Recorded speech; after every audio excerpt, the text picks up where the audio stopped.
Welcome to tonight's top news stories from around the world. You are watching Millennium News Hour and I am Tanziba Naurin. Let's get started with the headlines making waves right now.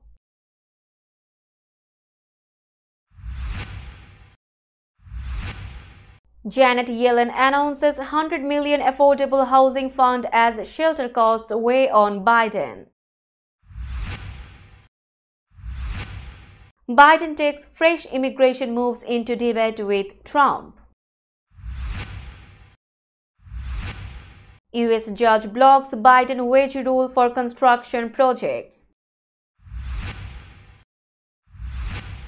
Trump lawyers take aim at funding of classified documents prosecution.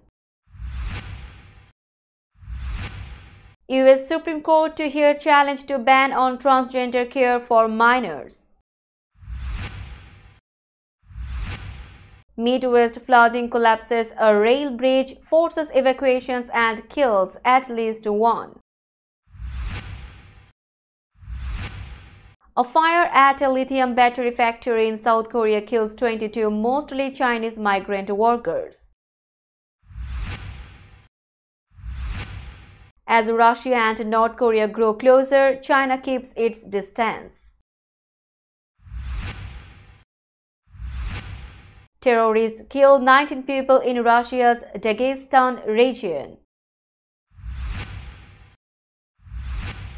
Out-of-control fires in Brazil wetlands spark a state of emergency. Australia's T20 World Cup fate out of their hands after defeat to India. And Lewandowski says he wants to play for Poland beyond Euro 2024. You were listening to Headlines Now News in detail.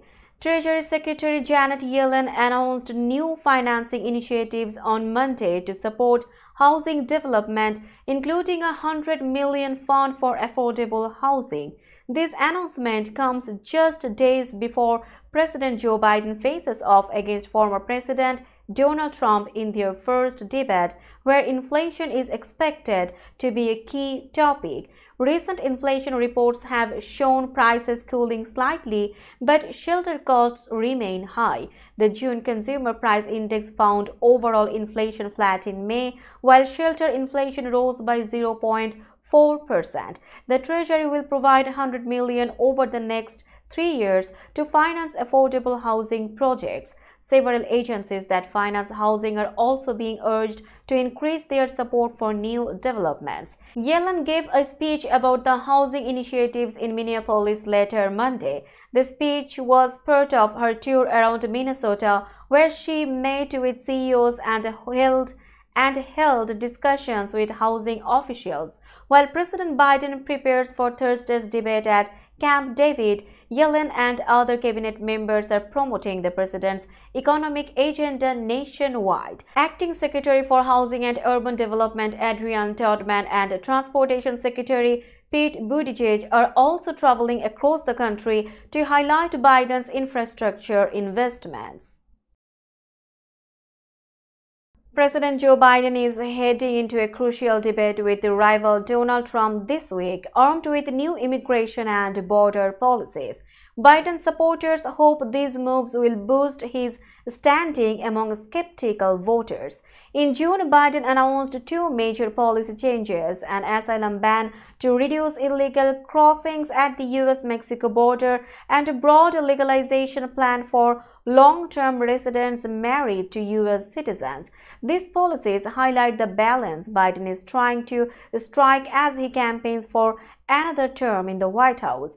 Record numbers of migrants have been caught crossing the U.S.-Mexico border illegally during Biden's presidency, making immigration a top voter concern ahead of the November 5 election. In response to criticism from Trump, Biden has toughened his approach to border enforcement. Trump, who implemented strict immigration policies during his presidency, has promised a major crackdown if re-elected. A Ipsos poll in mid-May showed registered voters preferred Trump over Biden on immigration policy by a 17-point margin. This issue is expected to be a key topic in their debate on Thursday in Atlanta. A federal judge on Monday temporarily blocked a Biden administration rule requiring construction contractors to pay prevailing wages on $200 billion worth of federally funded infrastructure projects. Judge Sam Cummings in Lubbock, Texas, said the U.S. Department of Labor lacks the authority to enforce these wage requirements if they are not explicitly included in contracts. He also ruled that the department cannot extend these requirements to truck drivers working on construction sites. Cummings, appointed by Republican former President Ronald Reagan, stated that agencies cannot unilaterally amend acts of Congress to fit their policies. He blocked the rule, effective since last October nationwide, pending a lawsuit by the Associated General Contractors of America, a major construction trade group. The Davis-Bacon Act requires the Labor Department to set wage floors for federally funded construction projects based on local prevailing wages. The new rule raised these wages by excluding many lower-paid workers, a method abandoned in the 1980s. The rule also made prevailing wage standards automatically applicable and expanded coverage to include truck drivers. The Associated General Contractors argued these changes exceeded the Labor Department's authority. Cummings agreed, saying the rule would harm construction businesses and price them out of federal contracts. Union and supporters argued the rule ensures fair pay and prevents wage theft. Donald Trump's lawyer told a federal judge on Monday that the criminal case against the former president for mishandling classified documents is unlawfully funded, making another attempt to dismiss the charges. Prosecutors told U.S. District Judge Aileen Cannon that their office's funding mechanism has been upheld in past cases. Trump has pleaded not guilty to charges of illegally holding sensitive national security papers after leaving office in 2021 and obstructing efforts to retrieve them. This case is one of 4 Trump faces as he seeks to unseat Democratic President Joe Biden in the November 5 election. Cannon, appointed by Trump, set hearings for Friday and Monday in her Florida courtroom to address multiple motions from Trump's lawyers. On Friday, Trump's attorneys argued that U.S. Special Counsel Jack Smith has too much independence, despite Trump calling Smith the puppet of Biden. On Monday, Trump lawyer Emil Wolf argued that the U.S. Justice Department shouldn't use a fund set aside by Congress in the 1970s for politically sensitive investigations to pay for the documents probe. More oversight from Congress is required for the extraordinary things that are going on in these prosecutions, Bob said. Some House Republicans have called for defunding Smith's office. We will be back after a short break. Till then, stay with us. This world continuously revolving around various events. Every minute, every second, something is happening somewhere around the globe, and you want to get connected to that event or to that specific moment. Here we come, Millennium News Hour, to get you connected with top USA and international trending news, which includes local news, political news, world news, business news, health and science-related news, entertainment news, sports news, and so on. Millennium News 24 is transmitted and available to be watched free for OLED TVs such as Sony, Samsung, LG, Roku TV, Amazon TV, and Apple TV, and also in all European countries and Australia available with Sky Network, Worldwide Jago TV, Radiant IPTV, Worldwide Jago BD Network, and Horizon Satellite globally. Stay connected with Millennium News Hour to get the world news on your fist.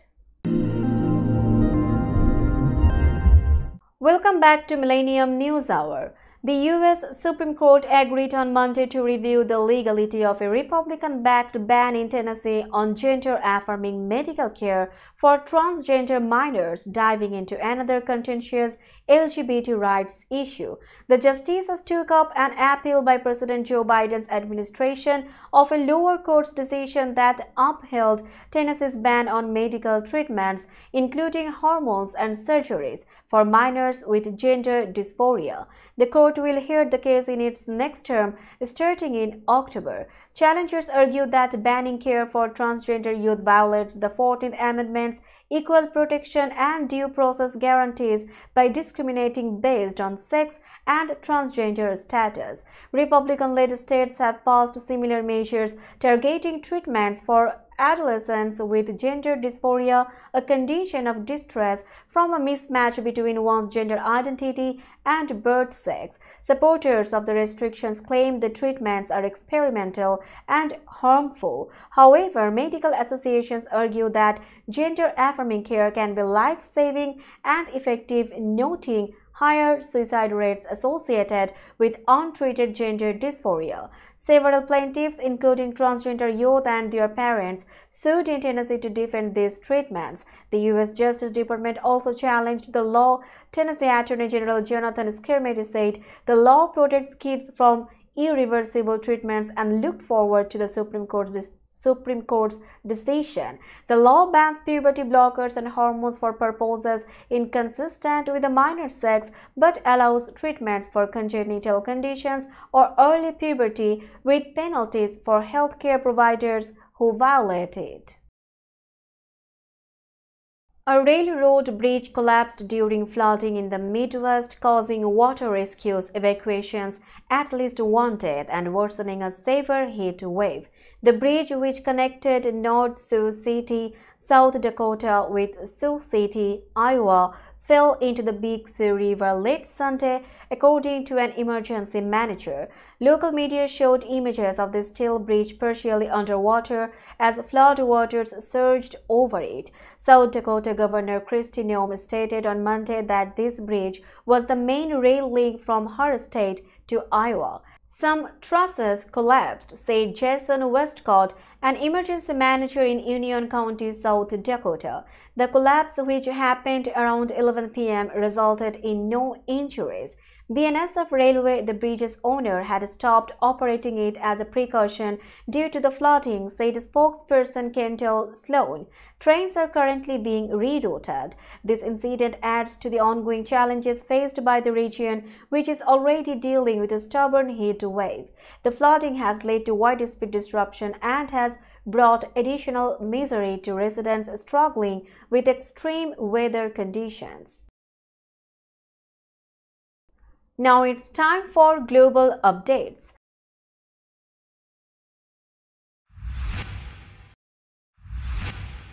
A fire likely caused by exploding lithium batteries swept through a factory near South Korea's capital on Monday, killing 22 mostly Chinese workers and injuring 8. The fire began around 10:30 a.m. in Hwaseong City, just south of Seoul, as workers examined and packaged batteries on the second floor, fire officials said. The deceased included 18 Chinese, 2 South Koreans, and 1 Laotian, with one person's nationality not immediately verified, according to local fire official Kim Jin-young. Many Chinese, including ethnic Koreans, migrate to South Korea for jobs, often ending up in low-paying factory positions. One worker remains unaccounted for, and rescuers are still searching the site. 2 of the 8 injured are in serious condition. The first started in a building owned by battery manufacturer Arisol. Authorities will investigate whether fire extinguishing systems were present and functioning. Lithium-ion batteries, common in consumer electronics, can overheat and explode if damaged or improperly packaged. Video footage showed the factory's second floor engulfed in flames about 15 seconds after white smoke billowed from a battery, senior fire official Jo Seon-ho reported. We will be back after a short break. Till then, stay with us.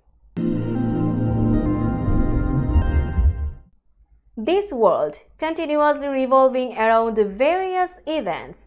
Every minute, every second, something is happening somewhere around the globe, and you want to get connected to that event or to that specific moment. Here we come, Millennium News Hour, to get you connected with top USA and international trending news, which includes local news, political news, world news, business news, health and science-related news, entertainment news, sports news, and so on. Millennium News 24 is transmitted and available to be watched free for OLED TVs such as Sony, Samsung, LG, Roku TV, Amazon TV and Apple TV, and also in all European countries and Australia available with Sky Network, Worldwide Jago TV, Radiant IPTV, Worldwide Jago BD Network and Horizon Satellite globally. Stay connected with Millennium News Hour to get the world news on your fist.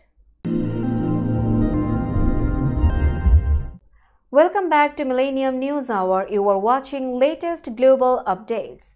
China maintains a significant partnership with Russia and continues to support North Korea, but it appears cautious as its neighbors forge closer ties.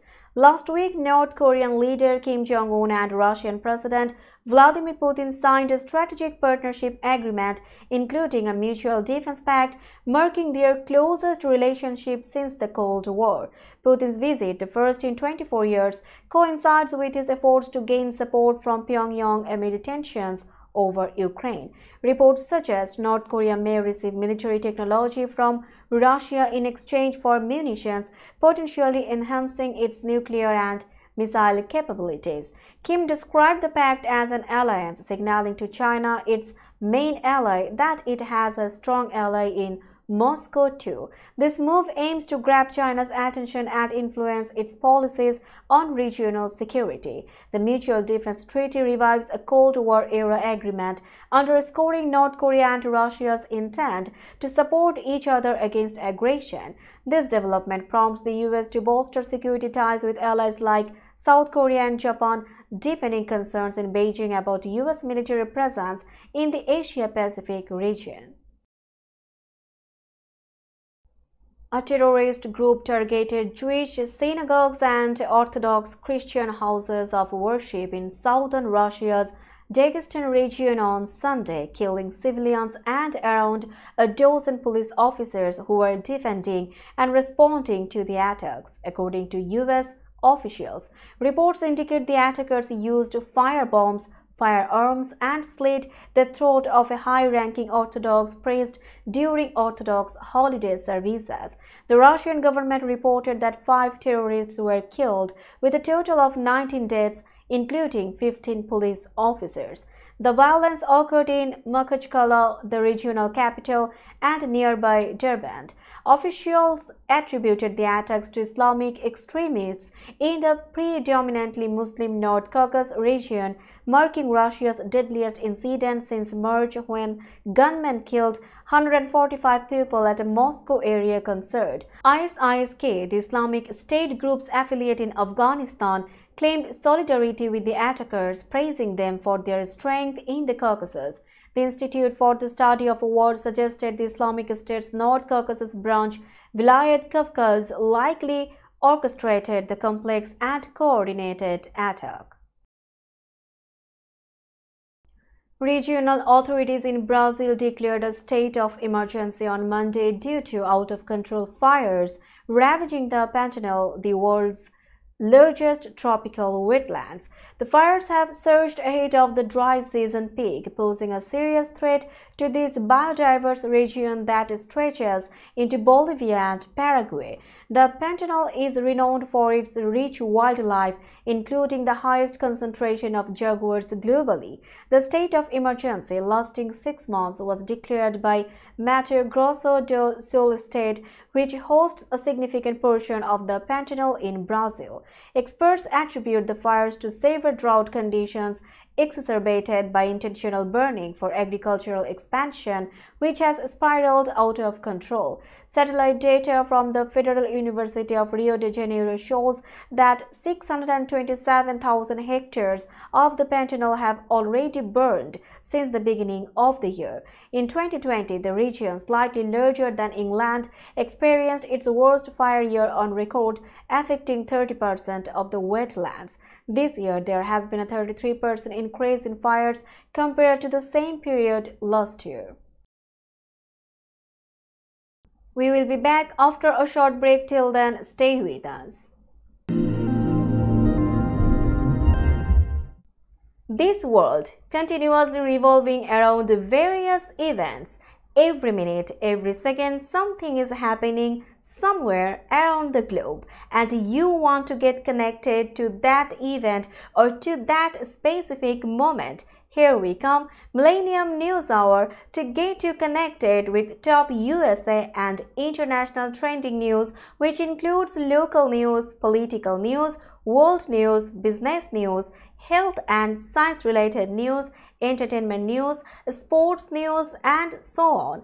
Millennium News 24 is transmitted and available to be watched free for OLED TVs such as Sony, Samsung, LG, Roku TV, Amazon TV, and Apple TV, and also in all European countries and Australia available with Sky Network, Worldwide Jago TV, Radiant IPTV, Worldwide Jago BD Network, and Horizon Satellite globally. Stay connected with Millennium News Hour to get the world news on your feed. Welcome back to Millennium News Hour. Now it's time for business news.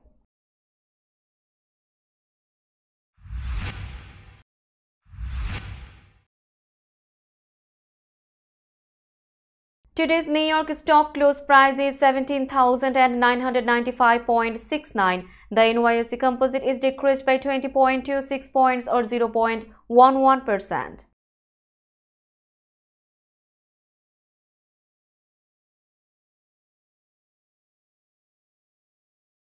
Tokyo stock close price is 38,804.65. The Nikkei 225 index is increased by 208.18 points or 0.54%.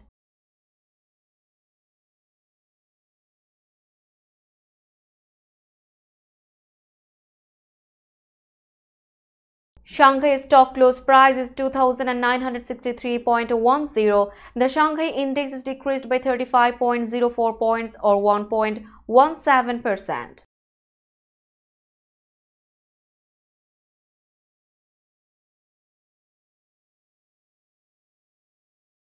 Hong Kong stock close price is 18,027.71. The Hang Seng index is decreased by 0.81 points or 0.00%.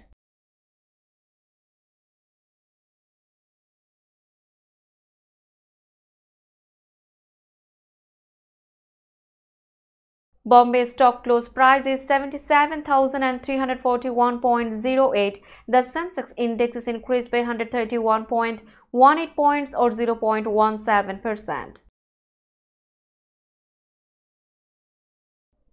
Let's have a look on today's sports stories.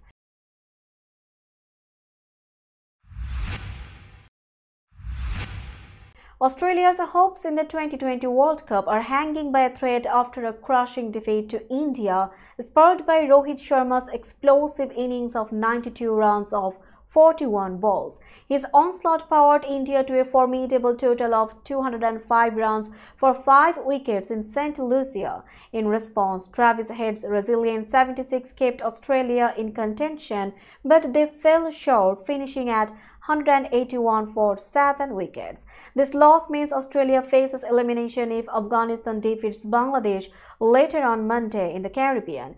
Despite victories earlier, Australia's recent defeats had put their World Cup campaign at risk. Australia struggled from the outset at Darren Sammy Stadium, particularly against Rohit Sharma's aggressive batting. He dismantled Mitchell Starc in the third over, scoring 29 runs, setting the tone for India's dominance. Starc, along with Pat Cummins, Adam Zampa and Marcus Stoinis all conceded over 10 runs and over. Rohit's incredible hitting included 8 sixes and 7 fours, showcasing his power and precision across the field. His 50 runs of just 19 balls marked the fastest half-century ever scored against Australia, underscoring his pivotal role in India's commanding performance.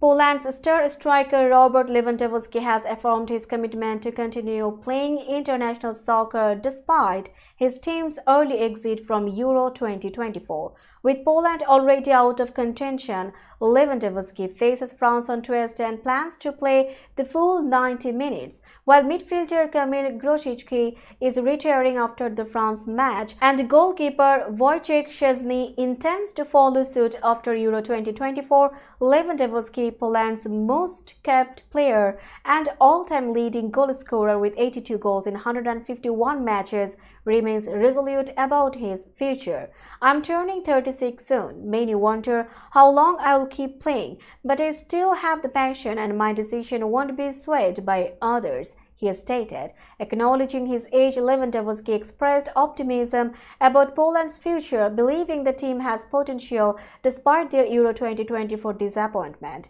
He added, "One day I might feel it's time to retire internationally, but right now I see a future for this team despite our performance in this championship." Let's have a look on today's weather forecast.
Before finishing today's news, let's hear out the headlines again.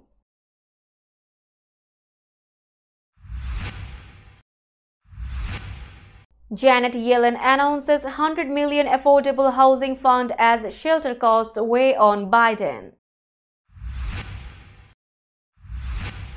Biden takes fresh immigration moves into debate with Trump. US judge blocks Biden wage rule for construction projects. Trump lawyers take aim at funding of classified documents prosecution. US Supreme Court to hear challenge to ban on transgender care for minors. Midwest flooding collapses a rail bridge, forces evacuations and kills at least one. A fire at a lithium battery factory in South Korea kills 22 mostly Chinese migrant workers. As Russia and North Korea grow closer, China keeps its distance. Terrorists kill 19 people in Russia's Dagestan region. Out-of-control fires in Brazil wetlands spark a state of emergency. Australia's T20 World Cup fate out of their hands after defeat to India. And Lewandowski says he wants to play for Poland beyond Euro 2024. That's all for today. Keep watching Millennium News Hour for latest news update. To stay updated, like our Facebook page, subscribe our YouTube channel and visit our websites. Our website addresses are www.millenniumnews24.com and www.millenniumtv24.com. Millennium News 24 is transmitted and available to be watched free for OLED TVs such as Sony, Samsung, LG, Roku TV, Amazon TV and Apple TV, and also in all European countries and Australia, available with Sky Network, Worldwide Jago TV, Radiant IPTV, Worldwide Jago BD Network and Horizon Satellite globally. Stay connected with us for all the latest news worldwide. Thank you.